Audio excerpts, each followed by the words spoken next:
Oh. Come on, get down. Oh, I can't make it, honest. I'm not kidding you. It's me kneecaps. Oh, it was your back a minute ago. Yeah, well, I buggered me knees too. Came off me bike doing 80. Oh, good. Well, get out of the van about the same speed now. Anything wrong, Mrs. Berry? Just about everything by the sound of it. Well, what's the hold-up? Yeah, Mrs. Berry. What's the hold-up? I reckon I caught a bit of sunstroke hanging around out here. Daniels. That explains it. Oh, you know her, do you? Mm-hmm. She's a liar, a sneak, a loafer, and a hypochondriac. Get inside. Sure, Miss Ferguson. Dumb, stupid bitch! I'll fix you, you bitch! Get out of there! The trouble with you is you don't know what you want! You didn't want to go on the beat, sweetheart. Then I had to show you how easy it was. Now you don't want to try smack. Well, perhaps you're wrong about that, too. No! No! No! Let's find out. Eh? No! Anyway, the way it stands now is that I'm going to get custody of Elizabeth, not Brenda. So you know she'll be looked after till you get out. That's no bloody different to what it was before. Yes, it is. I mean, she's going to be raised as your child. Derek, do you know how long I'm going to be stuck in here? By the time I get out, she won't even know who I am. Oh, that's why Brenda agreed to it, isn't it? Calm down, lady. Well, it's the truth, isn't it? She's going to end up with her in the end anyway. Chrissy, look, just trust me, will you? Trust you? She's your wife. Now, look, Del, I want Elizabeth away from her. She's not having my daughter. Chrissy, please. I'd rather see her adopted out. You can tell her that from me. Well, look, that's just bloody stupid. You just tell her, Del.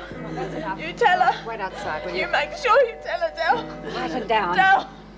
You go out of your way, don't you, to ruin everything you touch. Okay, Latham, that's your business, but my business is when you start getting noisy about it. Now just calm down and shut up, will you?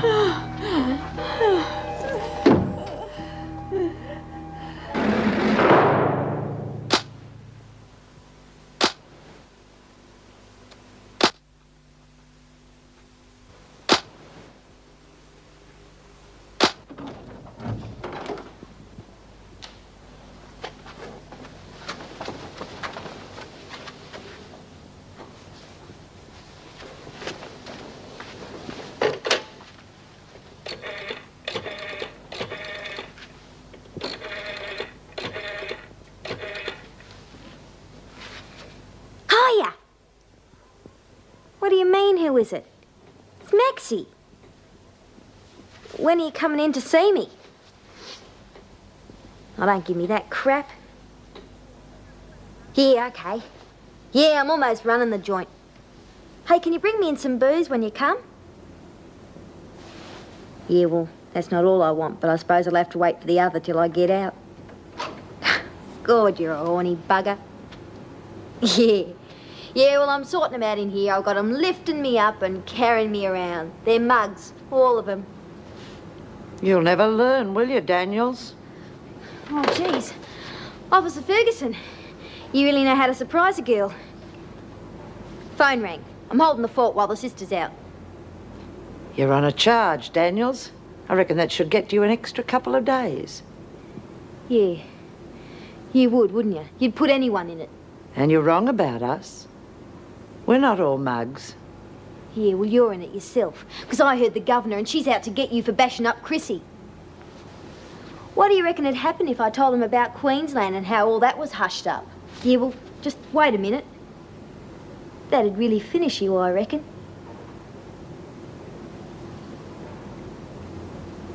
I came in here to tell you that you're being transferred to Lizzie Birdsworth's cell.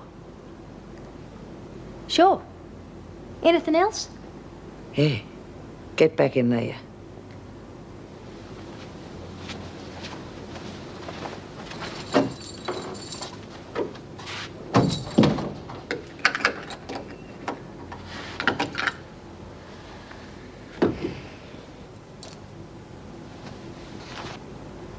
Playing me favourite game.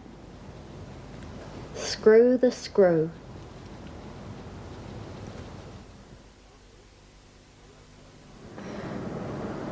Oh, God. Feeling a bit woozy, are we then?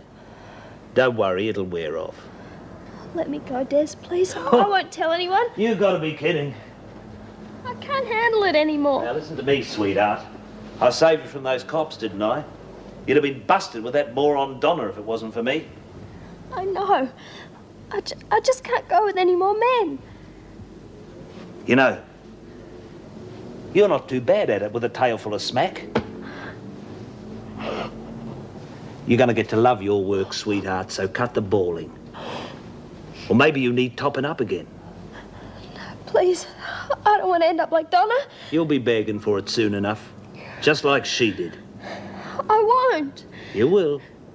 And remember, it's only the first one that's on the house. Now, get yourself together. You're a working girl now.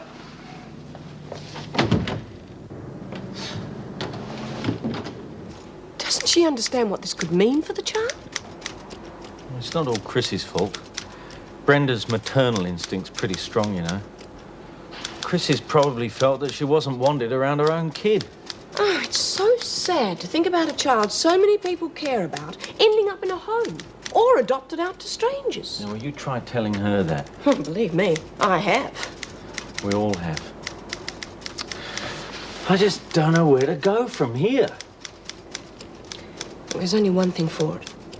And I know it's none of my business. But we've got to exploit one of Chrissy's weaknesses. She's only got one weak spot, and that's Libby. Exactly. Well, you mean we sort of blackmail her? Oh, there's a difference between creating a danger and revealing one. If the court was worried about the trauma caused by Chrissy trying to get out and grabbing Elizabeth again, then they might make her a ward of the state. Well, and then what? Well, Elizabeth would most certainly be adopted out. Well, that means none of us would ever see the kid again, not even Chrissy. Right. And that's the blackmail, as you call it, to force Chrissy into making the right decision.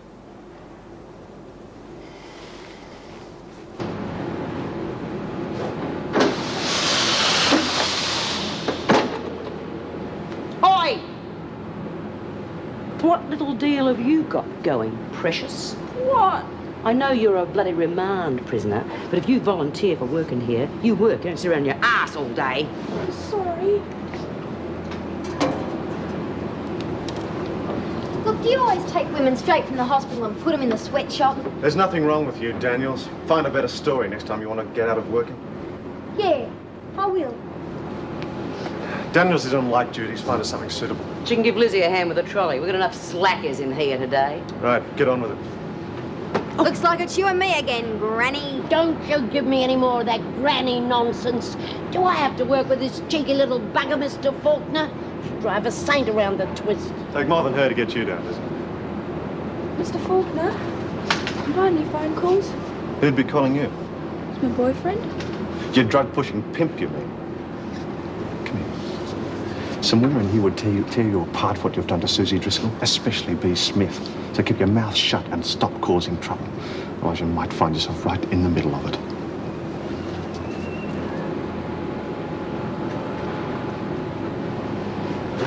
Just a minute.